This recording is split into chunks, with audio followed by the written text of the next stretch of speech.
नमस्कार दोस्तों, स्वागत है आपका BMJ एकेडमी में। इंडियन पॉलिटी के पिछले वीडियो में हमने मंत्रिपरिषद से जुड़ी सभी जानकारियों को देखा। आज के इस वीडियो में हम प्रधानमंत्री तथा प्रधानमंत्री से जुड़े सभी महत्वपूर्ण तथ्यों के बारे में पढ़ेंगे। तो आइए दोस्तों शुरू करते हैं। प्रधानमंत्री अनुच्छेद 75(1) के अनुसार राष्ट्रपति बहुमत दल के नेता को प्रधानमंत्री के पद पर नियुक्त करता है। प्रधानमंत्री की नियुक्ति कौन करते हैं? राष्ट्रपति। और किसे करते हैं? जो बहुमत लोकसभा चुनाव में जो बहुमत दल का नेता होता है उसी को राष्ट्रपति प्रधानमंत्री नियुक्त करते हैं। राष्ट्रपति राष्ट्र का प्रधान होता है और प्रधानमंत्री सरकार का प्रधान होता है। प्रधानमंत्री की नियुक्ति राष्ट्रपति द्वारा की जाती है और प्रधानमंत्री अपना त्याग पत्र भी राष्ट्रपति को ही देते हैं। लोकसभा चुनाव में बहुमत दल का जो नेता होता है उसे ही प्रधानमंत्री बनाया जाता है, परंतु ये ज़रूरी नहीं है कि वो लोकसभा का ही सदस्य हो।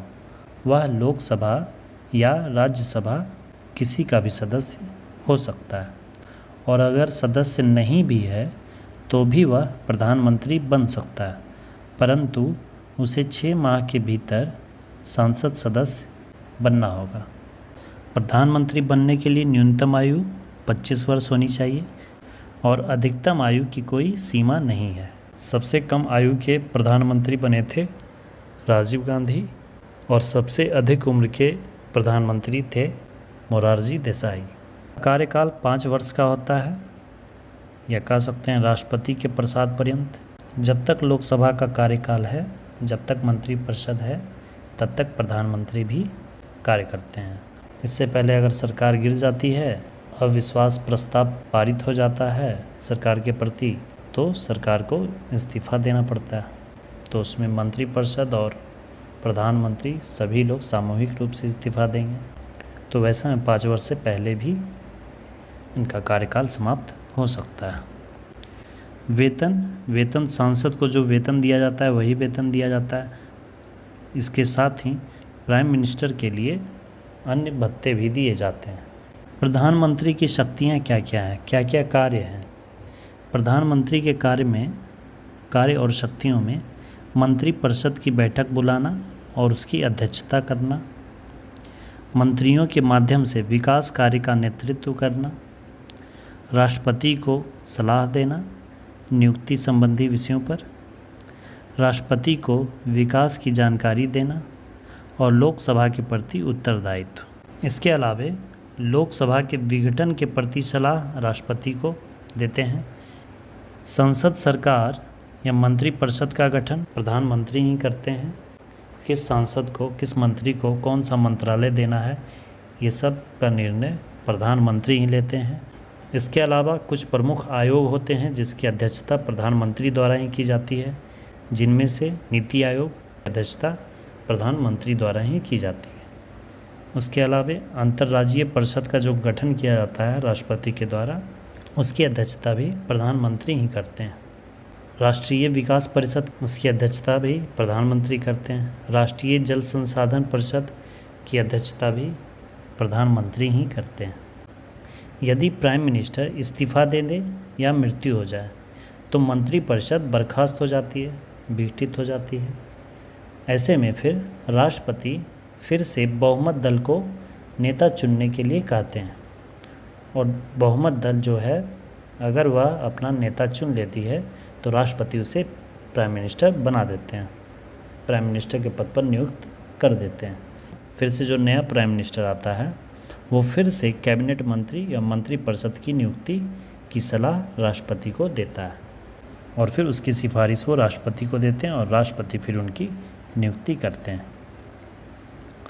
यदि बहुमत दल अपना नेता नहीं चुन पाए तो राष्ट्रपति अपने विवेक से लोकसभा के बहुमत दल के किसी भी सांसद को PM नियुक्त कर सकते हैं। कुछ महत्वपूर्ण अनुच्छेद प्रधानमंत्री से जुड़े हुए। अनुच्छेद 78 के अनुसार प्राइम मिनिस्टर राष्ट्रपति और मंत्रिपरिषद के बीच पुल का कार्य करता है। इसका अर्थ हुआ कि मंत्रिपरिषद जो भी कार्य कर रही है उसकी सूचना प्राइम मिनिस्टर ही राष्ट्रपति को देते हैं। अनुच्छेद 85 के अनुसार प्राइम मिनिस्टर की सिफारिश पर राष्ट्रपति लोकसभा को विघटित कर सकते हैं। अनुच्छेद 86 के अनुसार प्राइम मिनिस्टर की सिफारिश पर ही राष्ट्रपति संसद का सत्र बुलाने तथा सत्रावसान करने का निर्देश देते हैं। संसद सत्र बुलाने और सत्रावसान करने का निर्देश राष्ट्रपति देते हैं। किसके तहत? अनुच्छेद 86 के तहत पीएम की सिफारिश पर। यदि आम चुनाव में किसी भी दल को बहुमत प्राप्त ना हो, यदि लोकसभा चुनाव हुआ और किसी भी दल को बहुमत प्राप्त नहीं हुआ, तो ऐसी परिस्थिति में राष्ट्रपति सबसे बड़े दल को, जो भी सबसे ज़्यादा जिसे वोट मिला, सबसे ज़्यादा सीटें जो जीता, उस दल को, सबसे बड़े दल को सरकार बनाने के लिए आमंत्रित करते हैं। ऐसा एक बार हुआ था 1979 में। चौधरी चरण सिंह जो कि जनता पार्टी से थे, उन्हें राष्ट्रपति नीलम संजीव रेड्डी ने सरकार बनाने के लिए आमंत्रित किया था। ये अब तक दोस्तों हमने प्रधानमंत्री से जुड़े कुछ पॉइंट्स देखे। अब तक जो भी प्रधानमंत्री रहे हैं उसमें से जो कुछ प्रमुख तथ्य हैं उन्हें देख लेते हैं। वह प्रधानमंत्री जो लोकसभा सदस्य नहीं थे, ऐसे 3 प्रधानमंत्री थे। इंदिरा गांधी 1966 में, ये राज्यसभा की सदस्य थी। HD देवेगौड़ा 1996 में, ये भी राज्यसभा के सदस्य थे। और डॉक्टर मनमोहन सिंह, ये 2004 से 9 और फिर 9 से 14 तक 2 कार्यकाल तक 10 साल तक ये प्रधानमंत्री रहे और ये भी राज्यसभा के सदस्य थे। प्रथम पीएम जिसके खिलाफ अविश्वास प्रस्ताव लाया गया, प्रथम अविश्वास प्रस्ताव लाया गया था जवाहरलाल नेहरू के लिए, लेकिन यह अविश्वास प्रस्ताव पारित नहीं हुआ था। तो अविश्वास प्रस्ताव पारित नहीं हुआ तो जवाहरलाल नेहरू अपने पद पर बने रहे। लेकिन वह प्रधानमंत्री जिन पर अविश्वास प्रस्ताव आया और प्रस्ताव पारित हो गया, जिसके बाद उन्हें अपना पद त्याग करना पड़ा, वो थे विश्वनाथ प्रताप सिंह, वीपी सिंह। वीपी सिंह वैसे प्रथम प्रधानमंत्री थे जो अविश्वास प्रस्ताव के द्वारा हटाए गए थे। प्रधानमंत्री पद से त्यागपत्र देने वाले प्रथम प्रधानमंत्री ये मोरारजी देसाई थे। मोरारजी देसाई सबसे अधिक उम्र के भी प्रधानमंत्री थे, प्रथम गैर कांग्रेसी प्रधानमंत्री थे और प्रधानमंत्री पद से त्यागपत्र देने वाले भी प्रधानमंत्री मोरारजी देसाई थे। पहला गैर कांग्रेसी प्रधानमंत्री मोरारजी देसाई। अपने कार्यकाल के दौरान किन पीएम की मृत्यु हुई? कार्यकाल के दौरान अब तक कुल 3 पीएम हैं जिनकी मृत्यु हुई है। जवाहरलाल नेहरू, दूसरा इंदिरा गांधी, तीसरा लाल बहादुर शास्त्री। लाल बहादुर शास्त्री की मृत्यु 11 जनवरी 1966 को ताशकंद में हुई थी। इस घटना पर एक मूवी भी बनी है, ताशकंद फाइल्स। जवाहरलाल नेहरू और लाल बहादुर शास्त्री की मृत्यु के बाद राष्ट्रपति ने गुलजारी लाल नंदा को कार्यवाहक प्रधानमंत्री नियुक्त किया।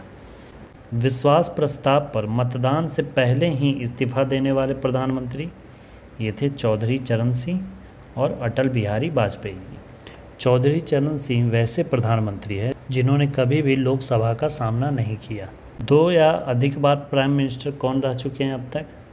ऐसे 5 प्रधानमंत्री हैं जो कि 2 से अधिक कार्यकाल के लिए प्रधानमंत्री रहे हैं। पहला जवाहरलाल नेहरू जो कि अब तक सबसे लंबे कार्यकाल के लिए प्रधानमंत्री रहे हैं, 16 वर्ष 9 महीने के लिए प्रधानमंत्री रहे थे। फिर दूसरा है इंदिरा गांधी। इंदिरा गांधी भी 2 बार पीएम रह चुकी हैं। अटल बिहारी वाजपेयी, मनमोहन सिंह और अभी नरेंद्र मोदी जो कि 26 मई 2014 से अब तक। तो ये थे दोस्तों भारतीय संविधान में प्रधानमंत्री से जुड़े सभी प्रावधान और अब तक रहे प्रधानमंत्रियों से जुड़े कुछ महत्वपूर्ण तथ्य। आशा करता हूँ वीडियो आपके लिए हेल्पफुल हो। वीडियो अच्छी लगी तो अपने स्टडी ग्रुप्स में शेयर करें। धन्यवाद दोस्तों। जय हिंद।